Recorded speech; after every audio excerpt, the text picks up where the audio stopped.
I've lived in 5 different countries in Africa. I've lived in Malawi, Botswana, Zambia, Morocco, and Nigeria. I have also travelled extensively in South Africa, Zimbabwe, Namibia, and Egypt. Never once in all my years of living or travelling on the African continent have I been mistreated in any way because of my ethnicity, because of my skin colour.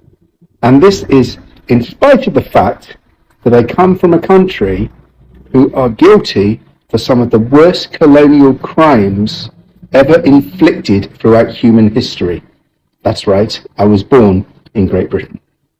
And without doubt, the British and the French committed the greatest atrocities across the continent of Africa. The Belgians have a good claim for the greatest atrocity in their treatment of the Congolese, but if one looks at it as an entity and the number of countries that were invaded by the British and French colonialists, one will see that they are the worst protagonists. Despite this, and despite the behavior of my ancestors, I have never been mistreated.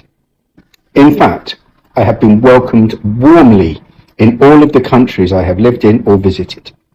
And when in Africa, I don't cocoon myself in some enclave dome which is inhabited by people who like to refer to themselves as expats. I hate that term.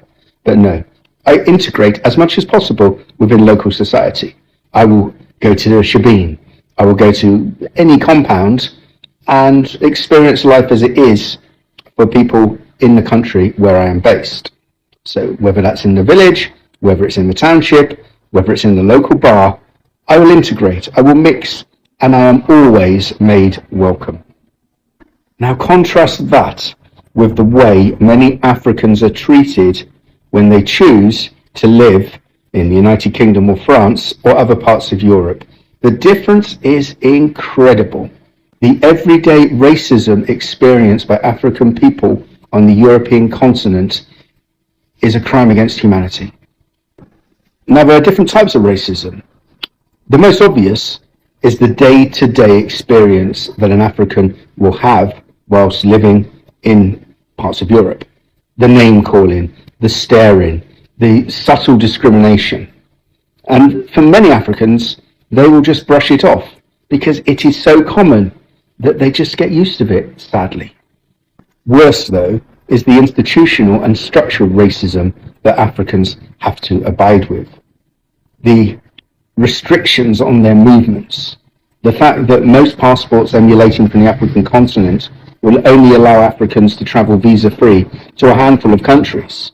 And most of those will be other African countries or countries in the Caribbean.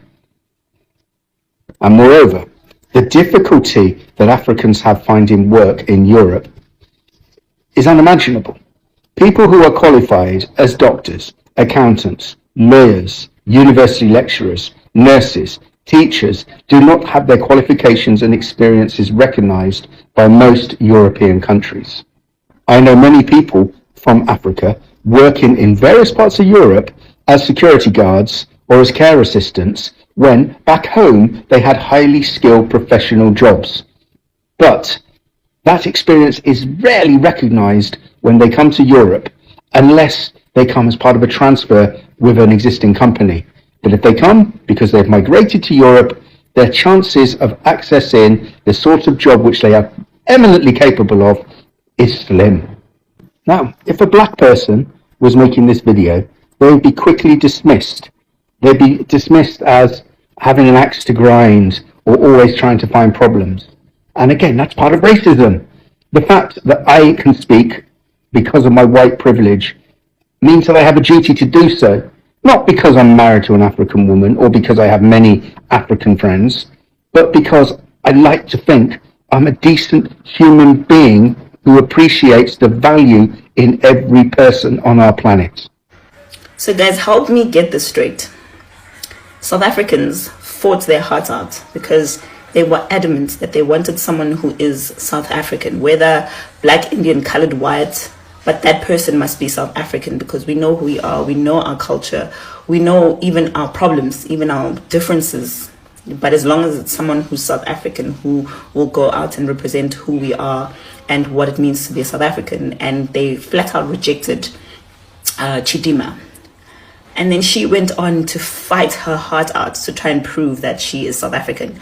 I mean, the girl even claimed she speaks 3 or 4 languages. She said she was born in Soweto, her mother is Zulu, and all of these things. Like, she refused to admit that she was Nigerian.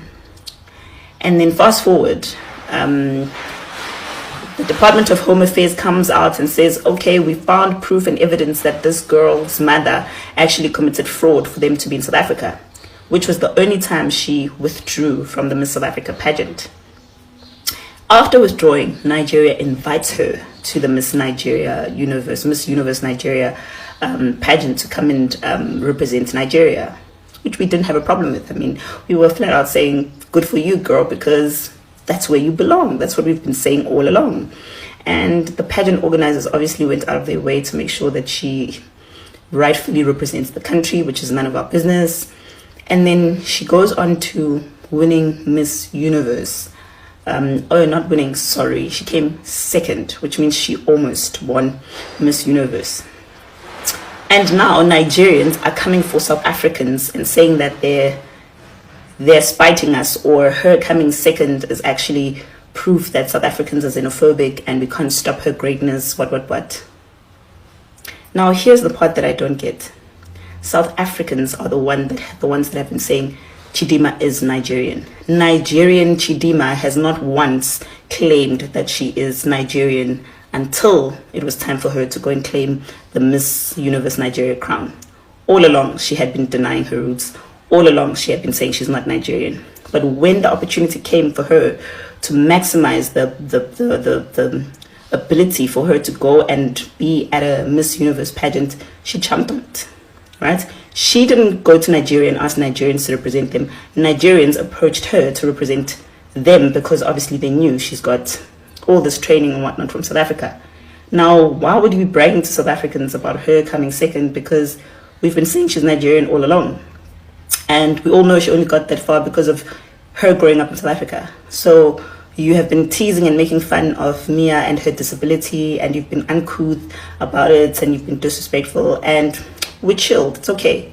But now don't try and make out Chidima's winning to be something that you can celebrate. The girl has never, not once, wanted to be Nigerian. I mean, if you guys didn't come and say we're going to give you a crown to be Miss Universe, was she ever going to come rush to Nigeria and live there? Of course not.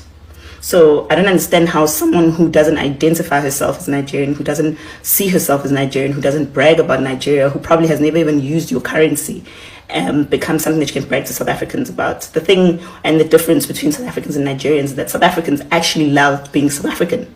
We actually love staying in our country. We actually love representing South Africa. South Africa gives us so many things to feel good about, to represent ourselves about, to be proud of. We're not going out there screaming that we're the giants of Africa. No, our records speak for themselves. The accomplishments we have as a country speak for themselves. We don't have to make noise. South Africa generally is the big country in Africa. So I don't understand how you're making your second runner-up a thing about South Africa. You know, it's your win. It's your, I guess you won, because I mean, she broke some history that Nigerians haven't had a runner-up in years, blah, blah, blah, blah. We've had winners. So that's not our history, that's yours.